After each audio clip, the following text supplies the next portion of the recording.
budget work group meeting to order to We're- review position. We're missing a couple people. We're missing Art and Rick Scalera. Okay, well then let's just wait a minute.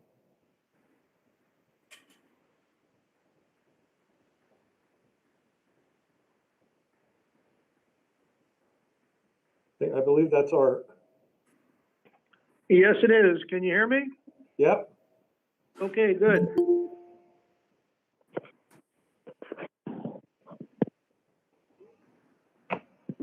Ron, are you on the call? What, Ron? Ron Campanera. He's Yeah, right. not here. Quick question about mental health. Given their workload versus their staffing, have they been ahead of their budget so far this year on a revenue minus expense net basis? For this year, I haven't looked at this year, Art. It's only been 2.5 months, but I can tell you for last year, they were way below their budget. Way below in terms of revenues? Yep. Yeah, okay. And what about expenses last year? Did they come in at the targeted level of expenses?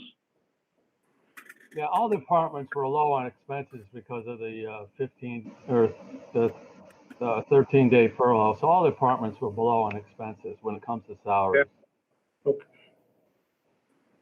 Okay, why don't we get started? I mean, we called the meeting to order. Just a reminder, again, it's on YouTube. So the first item on the agenda was DSS requesting 4 positions.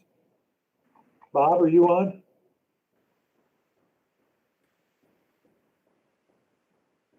I don't know if these guys thought they didn't have to get on this 2 o'clock meeting Okay. after the one, discussion. Well, I can, DSS is requesting authorization to fill 1 budgeted senior caseworker position at a salary of $51,702, and any backfills, because they usually, to get to the senior position, you have to be promoted. So that would be 1 position. And it's in the budget, correct, Ron? Yes.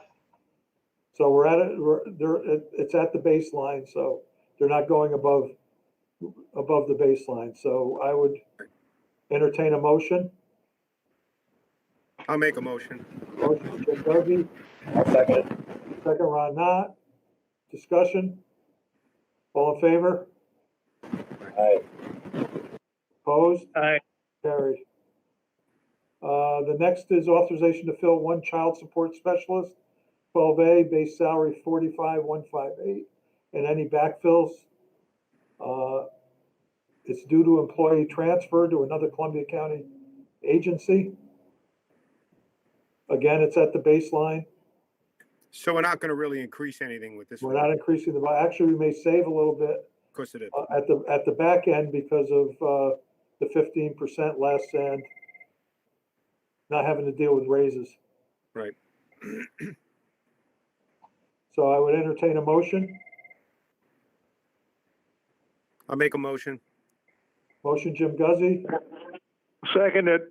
Second, Art Basson. All in favor? Aye. Opposed? Carried.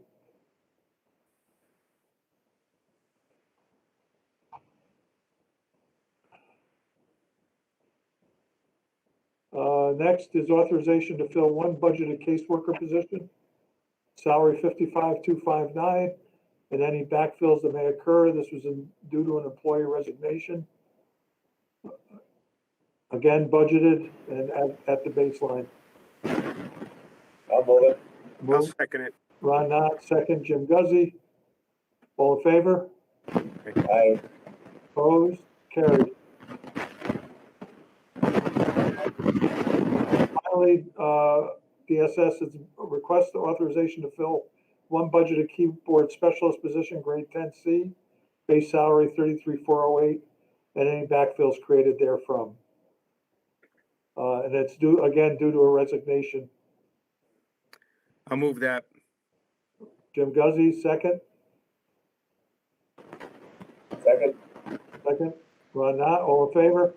Aye. Opposed? Carried. A lot of resignations, Matt. Yeah, well, that speaks to Supervisor Holtling's point about, what some of the reasons are. Okay. What we talked about earlier, Jim, is the fact that there's resignations going to other departments. There's also, especially in the caseworker and the higher positions, our proximity to New York State. People end up taking promotions going to work for the state of New York, whether it's the child abuse hotline or working for the state. So we lose people to the state a lot. I will comment, the caseworker position was a retirement. Okay. They said it was resignation but after I spoke with them, it is a retirement. And the child support specialist accepted a position. She has been going back to college, and she is accepting one of the behavioral health coordinator positions down at our mental health center. So Okay. even though laterally, money wise, it's lateral for her, it's a great career move for her new education. So, Well, that's sorry. good. Yeah. Good. Okay. Next. Kelly.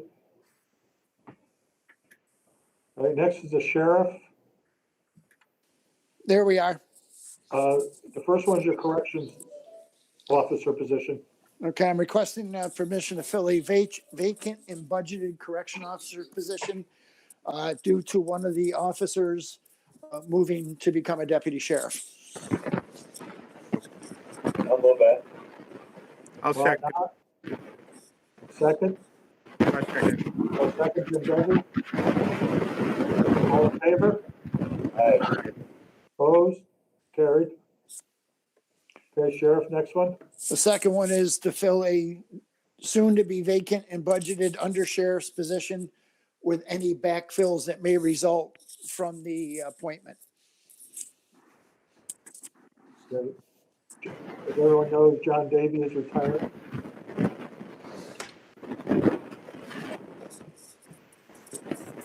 Okay, I'll move that. Ron Knott, motion, second. I'll second. Second, Art Basson. Discussion? Yeah, I just wanted to ask the 111.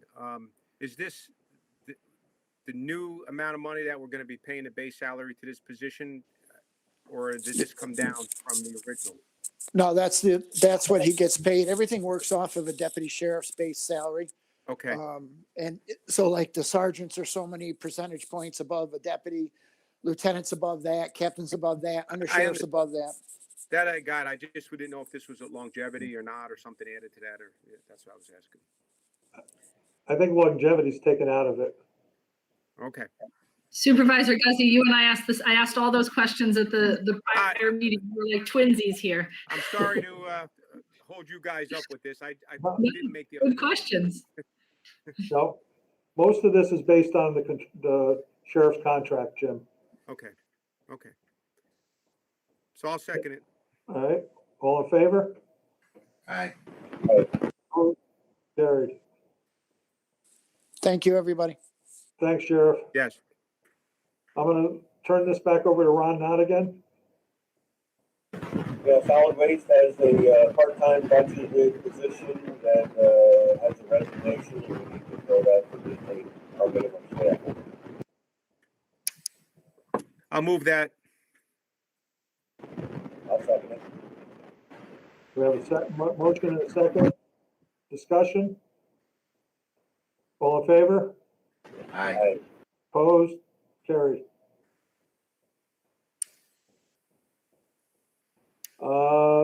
I don't think Rick is on here, but Michael Reardon, Yes, sir. can you talk a little bit about what's going on? with Sure. MIS? Yeah. MIS is kind of getting, they've certainly been working all over the place, not just for the county, but certainly with their contracted towns and with increased responsibilities from our pods doing the COVID vaccinations. It's been mandatory that every time there's a pod, there needs to be an MIS representative on site. And so, for example, this week, there are 4 pods. So Rick is going to have a dedicated person every day to be going over and ensuring that the technological needs are being met. So he is looking into having 2 part-time positions, and going to be looking to pursuing some of reimbursement for certainly the pods and any other duties that he and Ron can come up with that could potentially be covered under the COVID money. Do we have any timeframes on the temporary? I mean, are we giving them like so many days or? Well, temporary are only allowed to be filled for 3 months, and then you have to seek to be appointed again for another 3 months. There's a civil service cap on 6 months for a temporary position. I didn't know if this fell into that too. That's why. Yeah, no, it helps so people don't circumvent and not hire from the lists. Yeah. Are these testable positions? That's with a temporary, you don't have to worry about going off of the list. No, I meant after that. Yes. If you decided to have a permanent position of that capacity, then yes, they would have to be testable. I see. Okay. They'd have to come off the list, yeah. Yeah, And in addition, I'm sorry, go sir. No, I was just gonna say, this is just a strategy to get them through Right. the next few months until, because right now they're buried, and Right. I know I use them in my town. I know New Lebanon uses them as well, and others for meetings. Plus, all of our county meetings, Oswaldo is doing it, and when we do our committee meetings, it's there's a lot of people power that's being used, and and so there's not a burnout factor. He's just looking for a little bit of help. Yeah, and it says a step salary, and it says also no health insurance or dental. So, I should say, I move this. I'll move that. And just so you know, temporary employees don't even get an established seniority date. They're not covered under any type of benefits. Okay. I'll second the motion. We have a motion by Jim Guzzi, second by Supervisor Holtling. All in favor? Aye. Opposed? Carried. What else? Okay, and this, Jim, and this is the position. For now, Dan Almasi has pulled it. He had sent a correspondence to Rob Lagonia and talked to Rob Lagonia, his committee chair, about filling 2 more positions. Again, they're swamped. I had asked prior to the meeting that they pull the request because there's no money in the budget for this at this point in time. And until we have a better picture of our financial situation down the road through the stimulus and stuff, and Dan Almasi's agreed to do it. But even with, the additional positions we gave them, their waiting list appears to be climbing. And, I got to believe a lot of it has to do with, COVID related issues. But there are a lot of people in need right now. So, but that's where we are. We're not going to deal with it this month.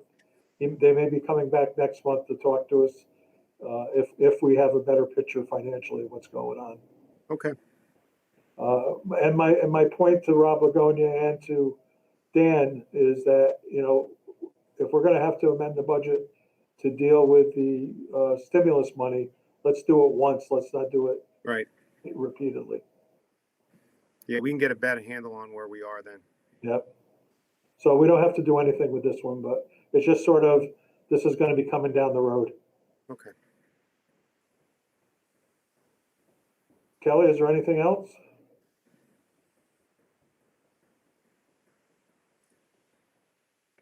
Nope, that's it. Okay.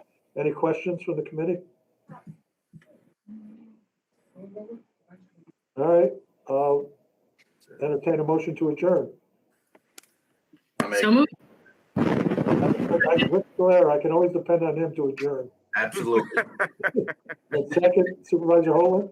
Only so much time I can look at you. All right. That- Hey, there's PJ.